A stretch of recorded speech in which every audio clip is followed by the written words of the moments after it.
Alors bonjour, j'espère que ça va bien.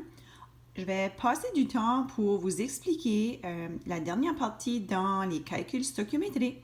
Et c'est qu'est-ce qu'on appelle le réactif limitant et aussi le réactif en excès. Fait que les notes de cours que j'ai construites devraient avoir 3 vidéos différentes, dont celle-ci est la première. Fait que je l'ai divisée en 3. Alors, sentez-vous libre de réécouter, surtout quand ça vient aux pratiques et aux calculs, pour bien comprendre et ensuite bien faire les calculs par vous autres mêmes. Alors, lorsqu'on a fait les calculs la dernière fois, on a parlé de stoichiométrie. OK? Donc, ça devrait être familier, fait que je fais un petit retour si vous voulez. Donc, quand on a une réaction chimique équilibrée, les coefficients qui sont devant les composés chimiques, on appelle ça des coefficients stoichiométriques. Fait qu'on va faire référence à ce terme-là quand même assez souvent. Fait que si vous voulez le souligner, ça pourrait être une bonne idée. Donc, quand on a des calculs, puis ceux qu'on a fait jusqu'à présent, ça a toujours été des exemples où est-ce que les réactifs étaient en quantité stoichiométrique. Donc, ça voulait dire que le rapport en mol était exactement proportionnel à l'équation chimique qui était donnée. Okay? Donc, si on considère ces exemples quand même assez simples, là, ça veut dire qu'on utilise tous les réactifs. Okay? Alors, voici ce que je veux dire. Donc, l'exemple suivant parle d'une réaction qui fait référence à l'extraction du zinc et c'est donné par l'équation chimique qui est là. Comme vous voyez, elle est équilibrée. Okay? Fait que je vais juste continuer puis faire quelques exemples pour illustrer un peu. Donc, quand c'est équilibré de cette manière-là, ça veut dire que le coefficient devant chaque composé dans ce cas-là est 1. Okay? On pourrait dire que pour faire cette réaction-là, je vais parler de mol, mais on pourrait aussi parler d'atomes et molécules.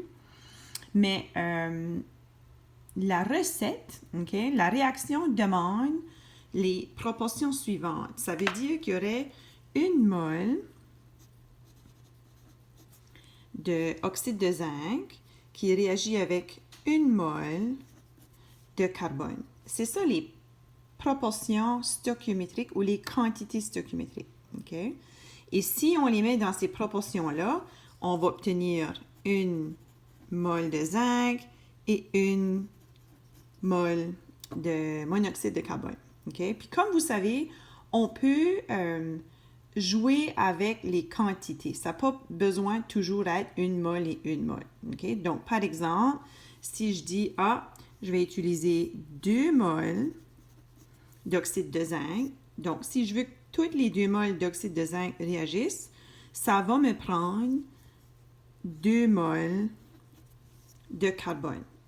Et ça, c'est simplement parce que eux autres, ils ont un rapport 1-1. Donc, il veut dire, dans ce cas-là, c'est la même quantité entre les deux. Donc, évidemment, une autre réaction chimique pour avoir un rapport différent. Peut-être que ça serait 1 et 2, par exemple, comme qu'on a déjà vu. Okay?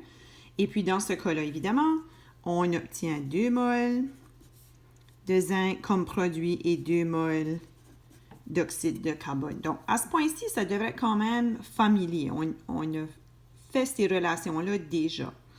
Okay? Puis, dans un dernier temps, on pourrait aussi dire, qu'est-ce que ça me prendrait comme réactif si je cherche à obtenir 5 mols de zinc? Okay? Alors, stoichiométriquement, ici, c'est simple parce que c'est 1 par rapport à 1 par rapport à 1 en quantité stoichiométrique. Mais on pourrait facilement dire, si j'ai besoin, si je veux obtenir 5 mols de zinc, on va avoir besoin de 5 mols de carbone, puis 5 mols de zinc. Okay? Donc, ces exemples-là nous font réaliser que c'est des quantités stoichiométriques exactes. Okay? Fait que la prochaine étape, c'est aller voir, comme en réalité, qu'est-ce qui arrive lorsque, au lieu de mettre une mol et une mol, qu'on mettrait peut-être des différentes quantités. Donc, par exemple, si je mets une mol puis 2 mols, OK? Là, on va parler de ce qu'on appelle réactif limitant, réactif en excès. Alors, la prochaine vidéo va faire cette suite-là, fait que vous pouvez aller la sélectionner dans quelques instants.